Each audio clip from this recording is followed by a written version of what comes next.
Hey y'all, so today's video, how low do rates need to be before you refinance?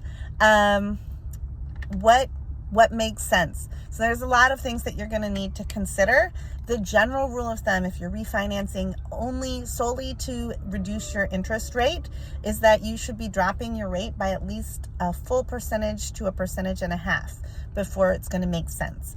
If you're just going to drop your rate by 0.25%, generally that's not enough of a difference to justify the costs of a refinance.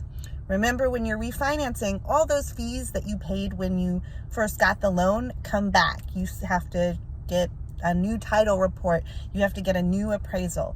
Unless you're doing some sort of streamlined product, most of those fees are going to come back to you when you refinance. So it's generally going to cost $5,000 to $8,000 in fees, just as a real rough estimate. Other things you're going to want to consider is your loan amount. If you have a really large loan amount, especially if it's over, like $1 million, then it might make sense to refinance even if rates drop by a lesser amount, because the amount of interest that you're paying is going to be greater on something like that.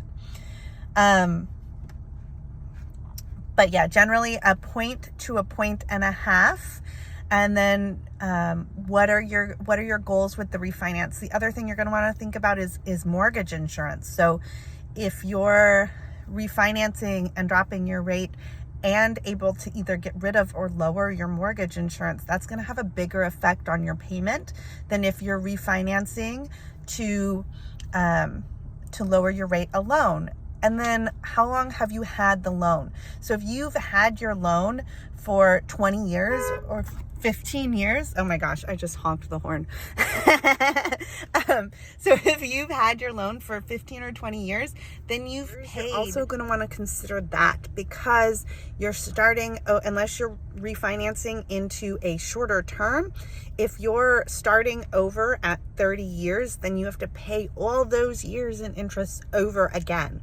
So even if you're lowering your interest rate and lowering your payment, the amount of interest rate you pay over time is going to be higher.